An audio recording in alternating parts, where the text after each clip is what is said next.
Bonjour la tribu Happy, c'est Guillaume du blog mespremiersruches.com. Il est 7h30 du matin et là, au hasard de ma course matinale, j'ai vu justement un autre rucher que je vous propose d'analyser afin de voir les points positifs et négatifs de ce rucher. Alors là, je me trouve à côté de la ville de Chambéry, la ville de Chambéry qui est juste là. Il y a le massif de la Chartreuse que vous pouvez voir ici. Et en fait, la première chose, c'est que le rucher se trouve ici. Et le chemin d'accès, c'est la première chose à noter. Le chemin d'accès, c'est ça, le chemin d'accès pour aller au rucher. Et là, ça commence déjà par un point négatif, c'est que c'est casse-pied en fait. D'aller aux ruches, de traverser ça, il faut se dire que en fait, le chemin que vous allez faire de votre rucher jusqu'à chez vous, je ne sais pas si, où sont les propriétaires des ruches, mais vous allez le faire des centaines de fois en fait. Si vous oubliez quelque chose, si vous devez transporter du matériel, transporter des ruches, des hausses, eh bien, il faut dire que ça, ce chemin-là, vous allez le faire des centaines et des centaines de fois. Et là, ça commence mal parce que c'est pas terrible déjà comme chemin. Après, si vous garez votre voiture ici et avec tout votre matériel et que vous venez ici, mais déjà, c'est pas facile, pas le plus facile d'accès. Donc voilà les ruches, il y en a, elles sont actives. Elles sont actives, même si c'est que 7h30. Il y a quelques abeilles qui commencent à sortir. Il y en a il y a une varée ici, donc d'Adam. Il y a une dadan, donc en tout il y a 5 ruches qui sont actives. Le premier point que je note, c'est que bon, les couleurs, ça peut aller. Il y a un peu du jaune ici, donc le phénomène de dérive dont je parlais dans une précédente vidéo est pas trop présent. En plus, la personne s'amusait à faire des descentes avec je zoom. Là, il y a Winnie l'ourson, et sur la ruche là-bas aussi, il y a d'autres dessins, donc pourquoi pas. Donc ça permet de bien distinguer les ruches. Par contre, elles sont basses, hein. Elles sont vraiment basses. Ça peut être une stratégie anti-frelon. Il y en a qui font ça, regardez. Un peu, c'est-à-dire que le frelon a beaucoup plus de mal à être en prédation parce qu'il est gêné par des herbes. Donc pourquoi pas, mais si ça gêne aussi bien le frelon que les butineuses, je sais pas. J'ai un peu un doute. Et surtout, c'est très inconfortable pour l'apiculteur. Quand vous voulez visiter vos ruches, vous mettez là derrière. On voit que le chemin était un peu emprunté. Mais là, il y a des ronces. Donc voilà, là, si je veux visiter les ruches, c'est là.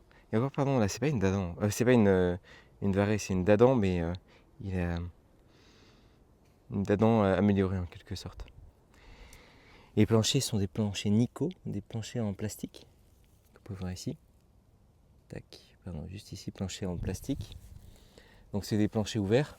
Donc là, il y a des grilles des grilles qu'on peut ouvrir et qui peuvent servir à compter le varroa. Mais là, je vois que les ruches quand même sont basses. Elles sont vraiment basses. Ça, c'est un premier point que je vois. Pas trop facile d'accès. Pour la dérive, donc d'accord. Pour l'orientation, là, on est sud-sud-est. Pour l'orientation des ruches. Donc très bien. Donc cette ruche isolée. Tiens. Ouais, je sais pas si c'était un papillon ou une faustaine qui se barrait d'une ruche.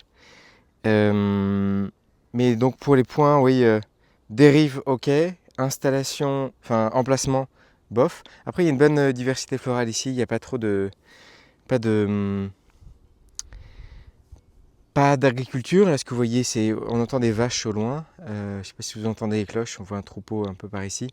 Donc, il n'y a pas d'agriculture très présente. Par contre, il y a pas mal de frelons. Donc, c'est bien pour les abeilles, pas terrible pour l'apiculteur. Donc là, quand vous voyez les ruches, donc là, il y en a une première. Ensuite, là, il y en a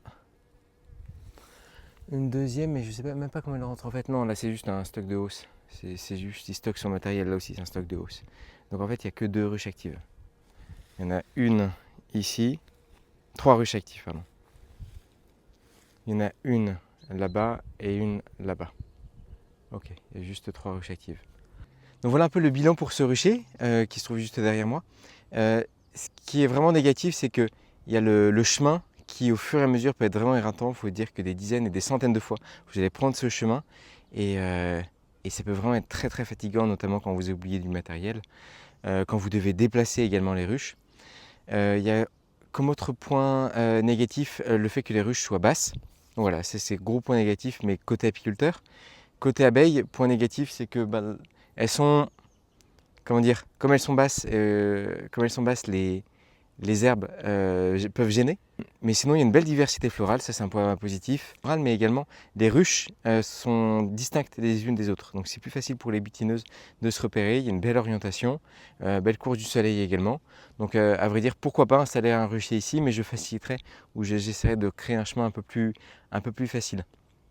Mais voilà, après ça ne gêne pas le voisinage, les maisons sont loin, donc ça respecte un peu la législation. Mais comme emplacement du rucher, pourquoi pas, mais amélioré. Voilà un peu mon bilan. C'est tout pour cette vidéo. Si vous voulez que je continue des analyses de ruchers, n'hésitez pas à me le dire. Au fur et à mesure, vous verrez qu'il y a des cas très différents d'installation de ruchers. Et comme ça vous permet de voir pour vous aussi, si vous voulez installer vos ruches ou si vous avez vos ruches, les points positifs et les points négatifs qu'il faut prendre en compte quand vous installez vos ruches. Et si vous voulez commencer l'apiculture, sachez que sur mon site internet mespremiersruches.com, je mets à disposition un guide gratuit pour démarrer l'apiculture. Donc je vous invite à aller sur mon site mespremiersruches.com. Ciao, la tribu Api.